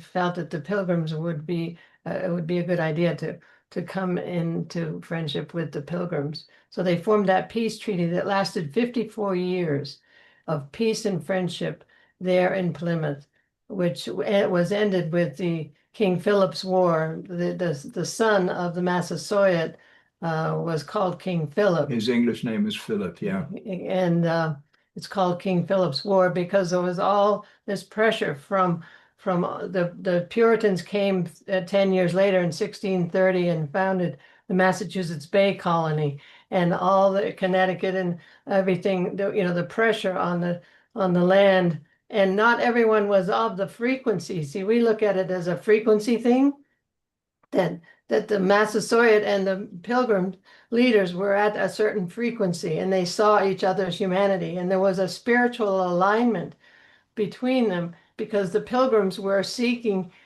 to build a society based on freedom of conscience. They stood up to the King of England and committed treason because it was against the law not to go to the Church of England, but they saw, because the Bible had been translated into English, they saw that God intended for us to relate directly to the divine, not through a church, not And through bishops and all that, pomp and circumstance. which Yeah. is totally native, which the native way is the direct connection to the divine. And so there was a spiritual alignment that happened there in Plymouth that first 54 years. And that's the spiritual beginnings of this nation. And it's just such an important perspective to lift up our hearts and open our hearts to the spiritual beginnings of this nation, not the boots on the ground, okay, who did what to whom and all that. Subsequently, there's a light at the beginning of this nation that Gem, yeah. that can set us free and shift the psyche of a nation is very much dependent on its origin story. And this origin story is shrouded in misconception and misunderstanding. So we're bringing that high perspective on this story. And thanks, Scott, for letting us share it. Absolutely. Thank you so much. And, again, what touches me whenever I hear you share this story is the awareness that both sides had gone through so much loss. Half the Mayflower dying just on the trip over. Well, they didn't die till they got there the first winter. Nobody. The first winter, but still, what a hard start. And then our pandemic had hit the indigenous people. So, yeah, that's the important thing is beforehand, before the Pilgrims It arrived. was probably the water. There's unfamiliar organisms in the water, like dysentery or something, some relative of that. And they were just dying all over the place. It was horrific. Who are you referring to? The Pilgrims. The Pilgrims. Yeah. What they died of. They didn't die of. They had food. They actually had plenty of food. It wasn't they were starving. It was scurvy. And they didn't meet the natives. They saw a few natives who showed up and checked them out, but nobody contacted them until the spring equinox of 2021, which is 4 months, full 4 months later. So during that 4 months, 51 of the 102 passengers died. Incredible. My ancestor was left as an orphan, and she married the Cooper, and they're America's first couple, John and Priscilla Alden. Actually, the Cooper, the barrel maker, right off the Mayflower. And how many kids? 10 or 11. 10 or 11. Yep, they were prolific, those guys. Well, thank God, because that's how we got you, Connie. That's right. So much, beautiful honeymooners. We love you. We love you. We'll put in the chat the link to the one last year that we presented in more fully. All right. Yes, please do. Please do. Please do. Happy Thanksgiving, everybody. Yeah. Happy Gratitude Week. Grateful for you, all of you. I want to give a brief reminder that there's a really important movie out. I know many of you have now seen it. It's called The Age of Disclosure. And on Monday night, a few nights ago, I had the honor of hosting our friend Danny Sheehan and his wife Sarah, who of course run the New Paradigm Institute. And it was a really fascinating discussion. I'm going to put into the chat box the link. And, I want to remind everybody that all of our shows can be found on our YouTube channel. We have a very extensive YouTube channel, and I assume most of you know about that, but if you don't, just go to YouTube, go to globalpeacetribe.com. Global Peace Tribe in YouTube, and there's all of our most recent shows. And you can go back and watch any of our shows this way. And it's always the most recent show posted is what you'll see at the very top. So the most recent post was this discussion that we did with Danny and Sarah. Here's the shareable link. And I encourage everybody to really tune into this discussion.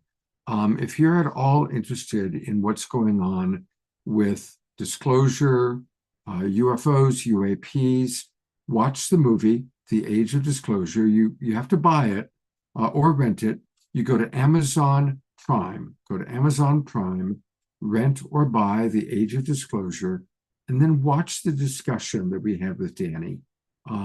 Really very up-to-date information on what's going on. And I know many of you are very, very interested. I also want to acknowledge that probably most of you who follow this are familiar with Dr. Stephen Greer. I've known Greer for decades. I worked with him back when I was producing television for the Paranormal Borderline and Strange Universe. I respect how much work he's done, how dedicated he is, and he also has an ego the size of Montana. And so as a result, something that is around disclosure that's as big as this film that Greer was not a part of course, it's not a surprise that Greer is coming out kind of lambasting the film, which I'm disappointed in and sadly not surprised. So one of the things that I love about our Awakening World and the people that we have on the show is we aren't competitive. We collaborate with Soul Search. We collaborate with Neil Gar and Portal to Ascension. And we collaborate with all the other organizations that we respect and appreciate. So it's an incredible time. Disclosure is happening. And if you want to know more, watch the film, listen to the discussion. Again, you can find it on our YouTube channel, or I put the link in just now. All right, we are now going to go to our prayer time with our beloveds Diara and Desiree. Take it away, ladies. Thank you, Scott.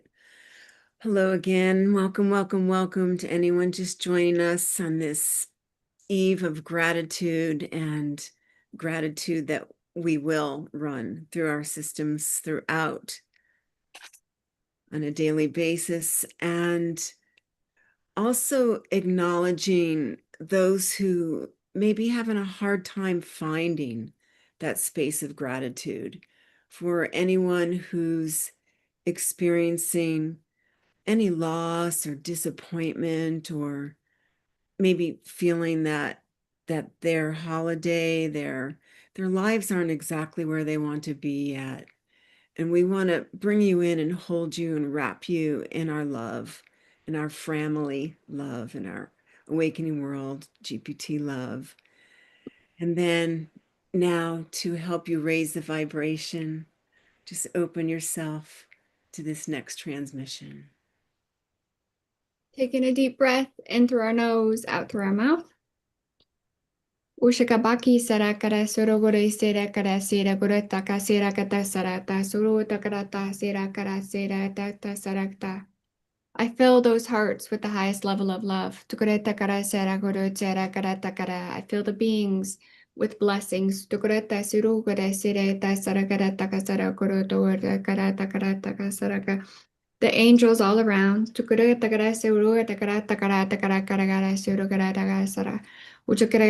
our hearts and raise our vibration in gratitude.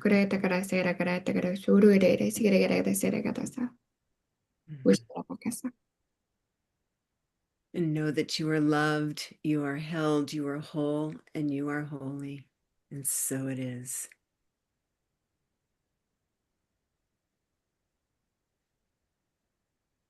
So certainly opening it up as we always do to anyone who wants to put forward a specific prayer. If there's anyone that wants to, you can just take off your mic and put into the field.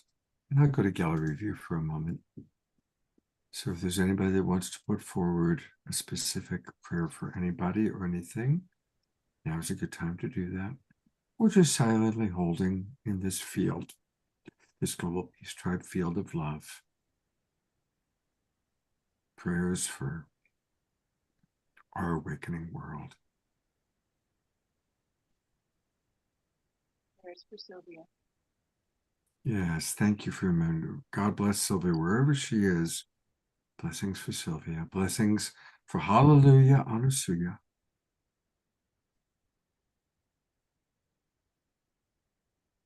Prayers for, I was with Reverend Ivy recently, and so many of our beloved friends that are people of color have lost their jobs. The Department of Education is being slashed. All people are losing jobs because they happen to be of color.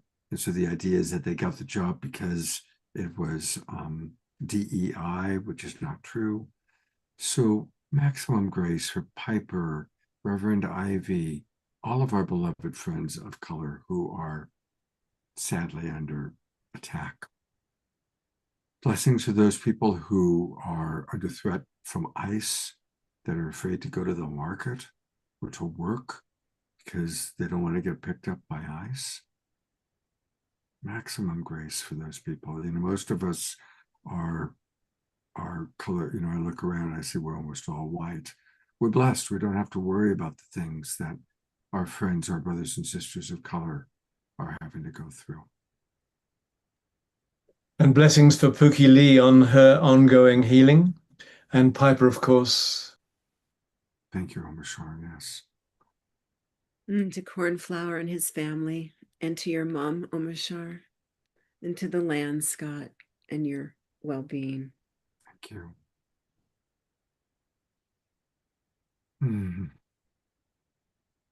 Thank you, everybody. And I'm going to roll right into the Mystiques, also known as Fanny and Vegari.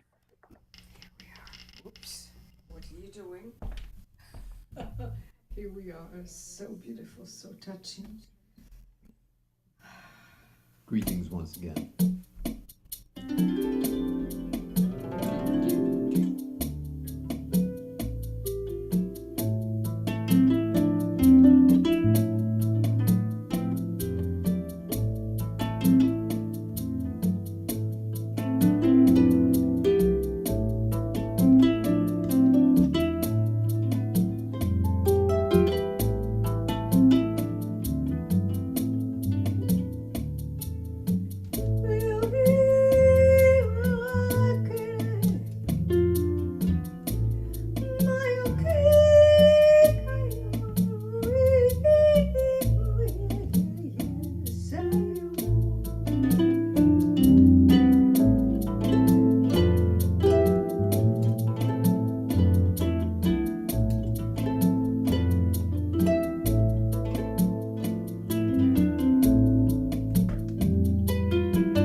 pure love, pure light, gold dust, gold light.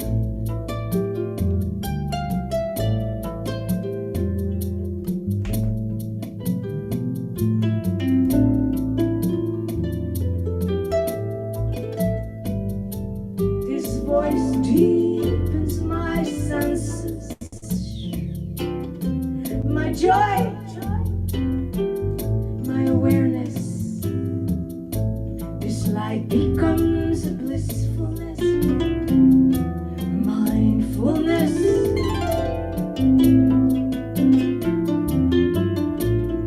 Flame of the one, one, one consciousness.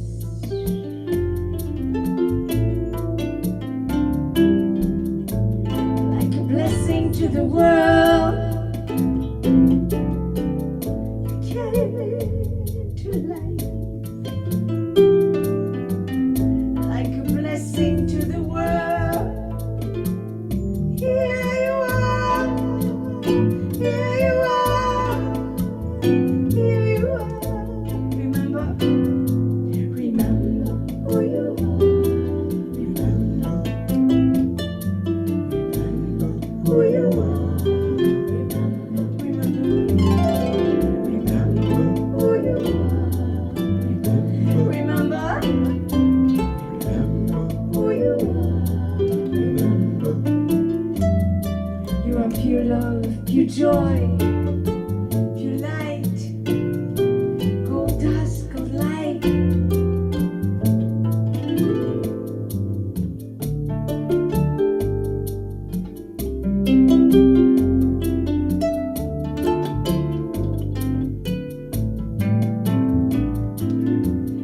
At the end of the rainbow, there is a pot of gold, a golden treasure your heart beholds.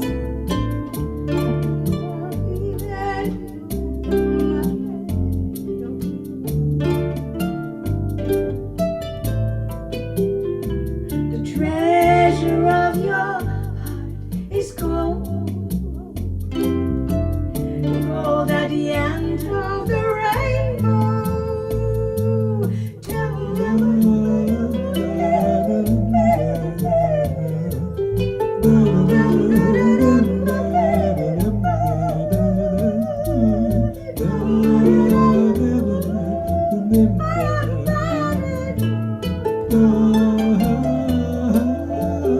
Remember? Remember who you are. Remember your pure love.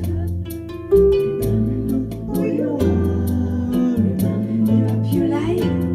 Remember who you are. Remember your joy. Remember who you are. From the source of all things. You came into life. So here you are. Here, my love. Here, child. Remember who you are. Remember who you sleep. Remember who you sleep.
Oh, let's go to gallery view. Thank you for helping us to remember who we are. I love that song, and I know so many of our people love it. Please take a look at the chat box at all the love coming your way. People just appreciating so much. And thank you everybody for your wonderful sharings. You know, our chat box has become so vibrant, so vital. It's really quite beautiful. Um, and a reminder one more time that you can find all things Mystiques at starchild.ca, starchild.ca. And you also have a YouTube channel. And while I'm going to go back to, whoops, we're going to actually spotlight you. Here we go. Tell us a little bit about how people can best support you. Is it buying your music on Bandcamp, or how can we best support you? Oh, you can do it just sending your loving light to us and for us to create a new home. Actually, I would love all of us to create the land and the community we've been searching for ever since I am a child, and we are still on the search. So your love, your light, your knowing that we are finding the perfect place for us to be. And also on the website, the music, of course, is our glue together. The music is what supports us, and so we need our studio to continue our journey of music. So thank you very much. Every time you think of us, know that we have found our garden, and so we are here to send your loving vibrations, visualizing us in our new home. Yes, and if you'd like also, we can do on the website, you can go check, we have the possibility to do soundtrack for you on your birthday, on your, for meditation, so helping you finding who you truly are. We are bringing sound and mystery to the world with our loving light. So we are here, born to love and born to be loved. Thank you so much. It was a very, I'm so grateful to be here, to be alive. Thank you.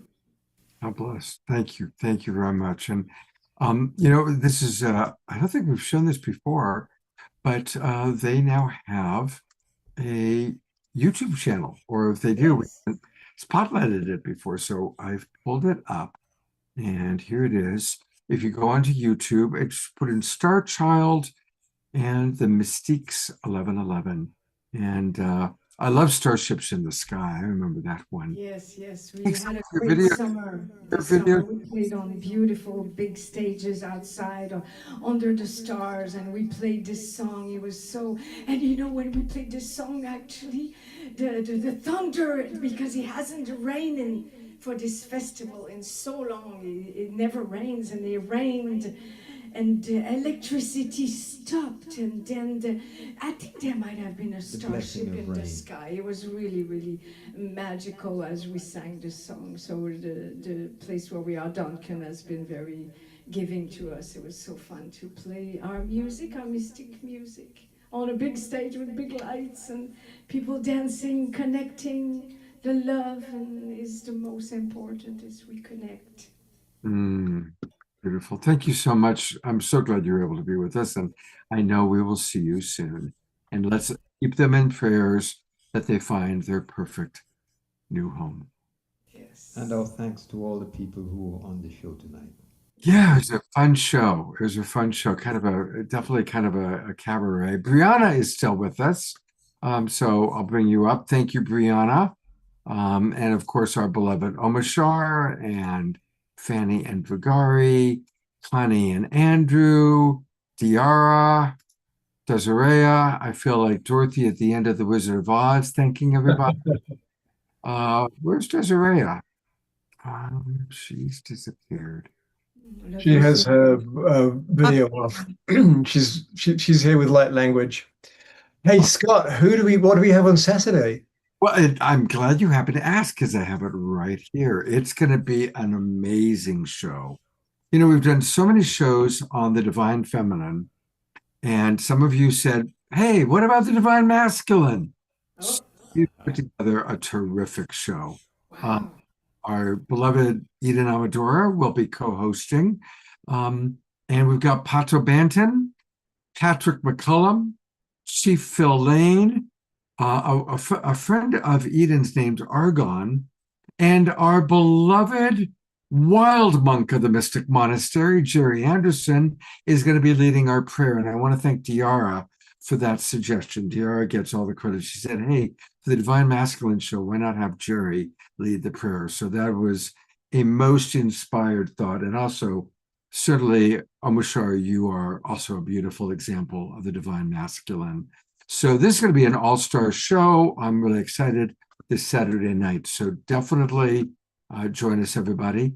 And also a reminder that if you haven't registered for the new season, we are going to carry on. The Awakening World is going to continue into 2026, and that is now open. And I'll put that into the chat box. I'm going to go to gallery view, and let's take a look at what. Actually, let me pull that up while we chat. Give me a minute here. And also, let's take a look at what the results of the poll were. So I'm not sure how to see the results. It says 17 total responses. Right, but I need to read them. Here they are. Okay. So looks like Friday, either day, Sunday the 4th, January 2nd, January 4th, Sunday. Looks like, oh gosh, I was hoping we'd get a consensus. It does look like Sunday is a little bit more of the popular example. So there you have it. And let me, I will send out an email to everybody letting you know. Also, if you go to globalpeacetribe.com, for anybody watching on Facebook or YouTube, if you want to register for and join us and get all the Zoom room links, just go to globalpeacetribe.com. You can register there. All right. Thank you, everybody who was on the show tonight. And I will look forward to seeing all of you, hopefully on Saturday night. Have a beautiful Thanksgiving weekend. And remember what we're going to do. We're going to carry the emanation of gratitude throughout the weekend. On Saturday night, let's talk about how it's going. We'll check in with everybody about it. Thank you, everyone.